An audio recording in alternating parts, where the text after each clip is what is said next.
Isang mapagpalang umaga po sa ating lahat mga kamami. Ngayon lang po ulit ako gagawa ng vlog kasi po mga nakaraang buwan po ay naging busy po tayo. I-flex ko lang din po yung nakagat po kasi ako ng pusa. Ngayon, pagkakagat po ng pusa, bali nagpa-check up naman po ako, nagpa-anti-rabies na po ako sa animal bite. Then, nag-start mo ako magpa-inject ng anti-rabies nung November,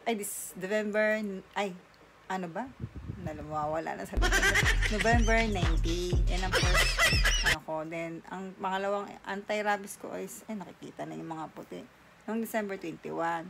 Then, after po ng December 21, mga ilang days, nung gabing November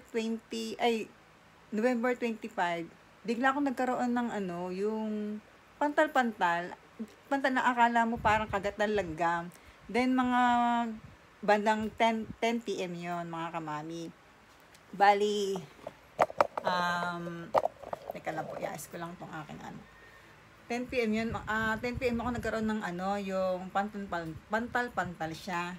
Tapos, nagulat ako na lang, suddenly, mga 4 AM, nagising ako, biglang, yung pantal na maliliit, na bilog-bilog na parang kagat ng langgam, naging siya, yung kumalat siya sa buong hita hanggang sa umaga, nagkaroon ako hanggang kumalat siya buong katawan siya.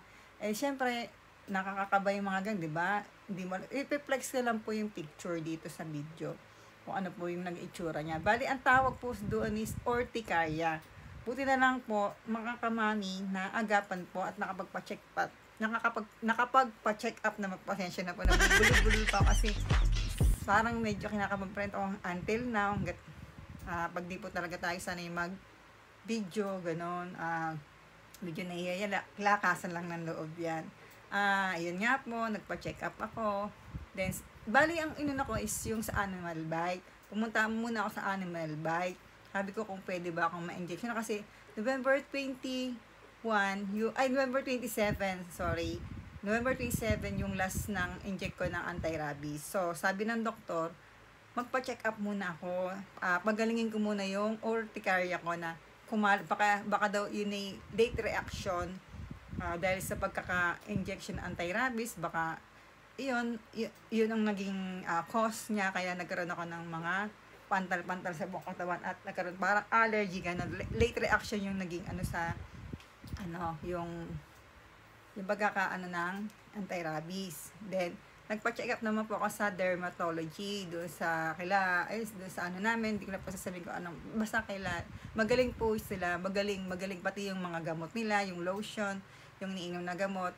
Kaya, naman po ngayon po is okay na po ang balat ko, wala na po siya. Ibang-iba na po yung sa dati na, pag na-flex ko po rito yung picture na, meron po talaga ang buo kong katawan, hanggang hita, hanggang pati ulo, lahat meron po siya mga kamami. Kaya, ayun po. Iyon ang naging parang medyo na-stress ako kasi hindi ako makagalaw, hindi ako sanay ng hindi kumikilos dito sa bahay, hindi ako sanay na makalat, hindi ako sanay ng hindi naglilinis. Parang nasanay na ang katawan ko na araw-araw na ginagawa ko. Kasi hanggang ngayon po, sa totoo lang po, hindi muna po ako nag-a-apply ng trabaho as a teacher dahil kahit in private, dahil po meron tayong pinagdaanan before na kailangan natin maghilom ang lahat ng mga di ba po?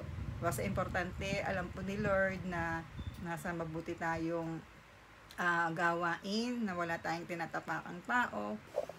Ayan, kain po tayo. Ito po yung ulam ko, gulay. Actually, dito po talaga ako kumakain sa kwarto kasi ang hirap din po kumain sa labas agawan ako ng mga alaga akong pusa. Mga pusa akong makukulit, pero nakakatuwa po. Kasi yung mga alaga ko pong pusa is, po yan, stress reliever ko po sila. Mahirap po kasi pag wala akong alagang pusa, kung nalulungkot ako, wala po akong makakausap dito dahil ako lang po ang mag-isa naiiwan dito sa amin araw-araw. Kaya bali, ang nagiging kalaro ko lang po is yung mga alaga kong pusa. Andun po sila ngayon sa taas, mga natutulog po. Kain muna po tayo, mga kamami.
Bali, bago po ako kumain at naligo, nakapaglinis na po ako ng bahay.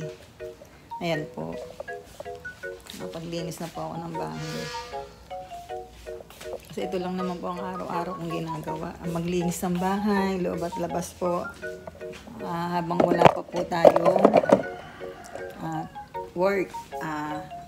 Meron pa kasi ako niintay na meron po akong apply na hinihintay ko na lang po ang tawag.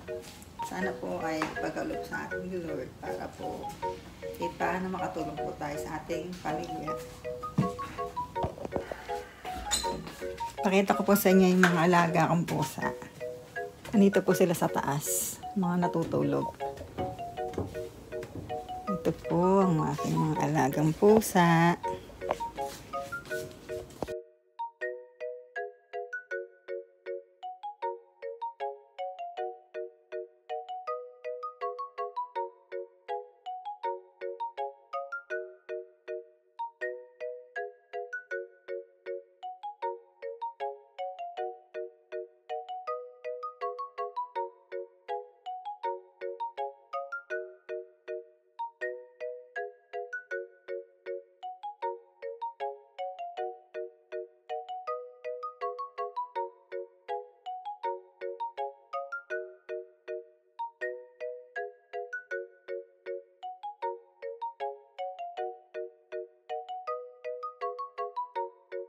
Ingat po tayo, yung mga nadaanan po ng bagyo, ingat po ang lahat. Lagi po tayo mag-pray kay Lord para tayo po ilay sa anumang kapahamakan. Baba na po tayo. Ayun nga po, ikukwento ko sa inyo yung naging karanasan ko yung pagkakaroon ng urticaria. Napakahirap po pala magkaroon ng urticaria kasi pagkakatikatikatin niya talaga tapos hindi ka makakatulog dahil sa sobrang kati niya. Kaya ipiplex ko po rito yung pinagdaanan ko talaga ang hirap po. Hindi ko gustuhin na magkaroon ka ng ganun. Ang hirap din po pala pagka yung hindi mo inaasahan, biglang ang lakas-lakas mo tapos biglang dadapuan ka ng ganun. Siguro kailangan din natin maging ready pagdating sa mga ganyan. Maalam tayo sa mga bagay-bagay, di ba po mga kamami? Bali, yun nga po yung naging karanasan ko. Bali, nagkaroon ako ng urticaria buong katawan. Bali mga kamami, sana po supportahan niyo po ang aking simpleng vlog kasi kumbaga, walang anak na hindi po nangangarap na matulungan ng kanyang magulang. Lalo na po, nag-iisang aking ina na siya na lang po naiwan naming magulang at pagpasensya nyo po kung hindi pa po ako masyadong sanay talaga mag-vlog. Sana po maintindihan nyo rin, medyo may pinagdaanan tayo pero kailangan nating lumaban sa buhay. Ito lang po, hanggang dito na lang po ang aking vlog. Sana po kahit paano po supportahan nyo po, please. Like, share, and subscribe.